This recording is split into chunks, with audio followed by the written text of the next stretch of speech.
Game 3. Of course, the big question was, could Victor Wembanyama go in concussion protocol? You see he's not in uniform, did not play. Blazers down a point in the second. Drew Holiday, he did play, and he played in a big way. Blazers take the lead. Then Denny Avdia drives and kicks to Scoot Henderson. Scoot had the big game, too, had 21 more in this one. Blazers up by 7. And then De'Aaron Fox driving, pops Denny Avdia in the face, who loses part of a tooth. Denny's offense was a little toothless, just 3 of 15 shooting in this one. Under 6 to go in the third. It's Holiday again, finds a 3 he likes. 29 points, 5 threes in the game for Holiday. Blazers up by 13. And you figure they're going to take control of the series? No. Keldon Johnson, 6th man of the year for 3. Spurs cut it to 4. And then off the miss, Dylan Harper, 20 years old and sensational in this one, cuts it to 2. And Fox turning around in the paint. He had 18. Wemby's fired up. The Spurs up 1 after 3. And here comes Harper. Crossover and then rising up. 27 points for the rookie. Check it out again with the left. Spurs up 3. Wayne loving it. Candace Parker looking at him like, what are you screaming about? From the 20-year-old to the far more experienced 21-year-old, it's Stephon Castle. They're so good and so young. So wise. Yes. And then Castle again. No Wemby, no Biggie. The Spurs go to Portland and win Game 3 to grab a 2-1 series lead. I don't know if something flipped the game. I think we worked the game.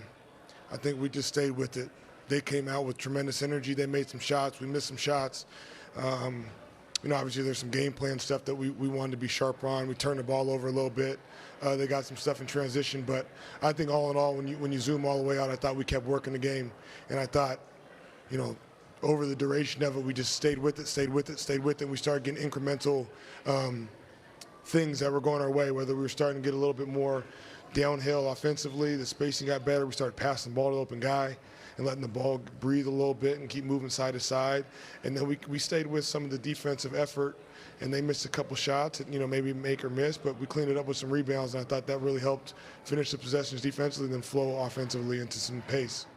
Ms. Johnson did say he's unsure of Wemby's status for Game 4 Sunday. Spurs down 15 in the third, but wound up winning by double digits. It's their largest comeback in the postseason since Game 5 of the 2014 Finals against the Heat. The Spurs also won that game decisively and clinched their most recent championship. Hi, Perk. Now, we could joke all you want. Like, you joked about the age here with Stephon Castle being 21 and Dylan Harper being 20.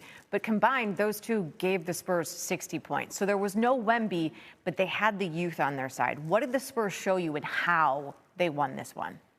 Well, Nicole, you know who's looking like a big joke? Me. Because I thought the San Antonio Spurs was going to lose this game tonight without Victor Wembanyama, and they proved me wrong.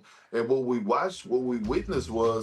witnessed these young boys grow into grown-ass men tonight. That's what we witnessed. Stephon Castle, Dylan Harper, they grew up right in front of our eyes, hitting big shots after big shots, making big buckets, and the trust of Miss Johnson to go and trust those guys to carry this team when you thought it might have been a De'Aaron Fox who's a veteran, or maybe he would have leaned towards a Harrison Barnes. This moment right here is going to help the Spurs down the line. Huge win, most important win and the biggest win of their season, and they're going to continue to build from this. And now, all of a sudden, they get home court advantage back. Just want to say that the veteran that is De'Aaron Fox, he is the veteran, but he's still only 28. Just saying. Yeah. Well, that makes me old. Me too, buddy. Me too. Has your son ever fed you a lob? Game 3 between the Lakers and the Rockets. No Kevin Durant again for Houston. Lakers already have a 2-0 series lead. Second quarter, Lakers up 7. The father-son connection. Bronny James using LeBron, knocking down the 3. And then there was this. The next possession. That's the alley-oop and Bronny finishing with the reverse. LeBron was tough. The Lakers were tough in this game. They led 63-52 at the half. The largest lead, in fact, was 15 points. In the fourth quarter, though, Rockets down 2. Alperen Şengün going to find Reed Shepherd. Well, that's a 3. They're down 2. Quick math. That's a Rockets lead. A minute to go. Lakers now down 2 again. LeBron turns it over. Keep an eye on LeBron. He's just, like, taking his sweet time. And Şengün's like, well, I'm going to be maybe a little bit quicker here than that. And he is able to do that. LeBron taking his time. Rockets now up 4. 46 seconds to go. LeBron with the turnover. Şengün.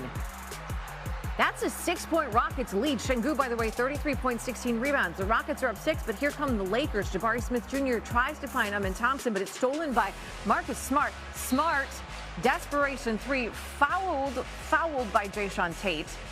Like, he's clear. There's a clear foul there. Makes the first 2 free throws. Smart looking to make a 3-point game here. Drains the third one. Lakers down 101-98. 30 seconds to go. LeBron poking the ball away from Shepherd. Methinks Perk might have a few thoughts on that coming up in a few. Smart tries to find LeBron, fumbles the ball to Luke Kennard. Kennard's like, I'm going to get you back. That's the game-tying 3. Massive shot by LeBron, as you would expect from that kind of player in that moment. There's still time, though. Rockets possession. Şengün on the attack. No! But LeBron is there to get the rebound, and he calls timeout. 1.2 to play. Game now tied at 101. Smart to LeBron. LeBron, he had the big one, but he didn't have that one. We had the bonus basketball, tied at 101. 3 minutes to go in overtime. The Lakers are up 105-103. Rui Hachimura getting on the board there. They opened the Lakers overtime on a 6-2 run. It's a 4-point lead. 2 minutes to go. Rockets down 4. Şengün working on DeAndre Ayton. 2-point game, 107-105, but then over a minute to go, Şengün spins, LeBron is there for the strip. Mine. Fight for the ball, jump ball. Lakers would win that, and they would win the game. LeBron, 29 points, 13 rebounds, a couple of key defensive moments as well. 3 steals. They take a 3-0 series lead, 112-108. How have you guys kind of embodied that must-win mindset for every single time you get on the floor, especially late in this game where you guys were down 6 with like 25 seconds to go? I mean, what else are we gonna do? We don't have the luxury of, like, thinking about maybe it's another game or it's a game, game 6, game 7. Like, our only mindset is like the next game. Like, we have to be in the moment. Like, we are not.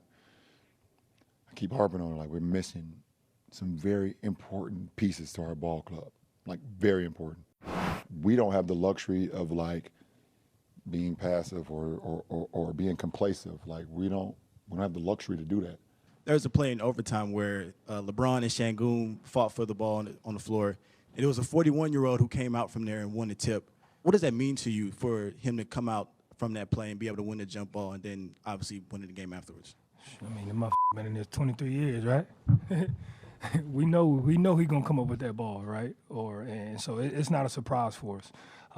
Even though he's 41 doing it, he's been doing this for a very long time, and like I said before, he's one of, if not the greatest player doing this, right? We knew at that given time, game on the line, who was coming up with that ball for us. Coach, just kind of what was your general messaging to the guys after this loss, now down 0-3 in the locker room? Grow up, and you're not that young anymore. You've been to the playoffs once, and we watched every situation just now. The Lakers were down 6 with 30 seconds left in regulation. They are now just the second team in the last 30 postseasons to come back and win. The 76ers are the other team to do it. They did it the first round of the 2024 playoffs when they were taking on the Knicks. Look who we got here. Mr. Perkins joins the program.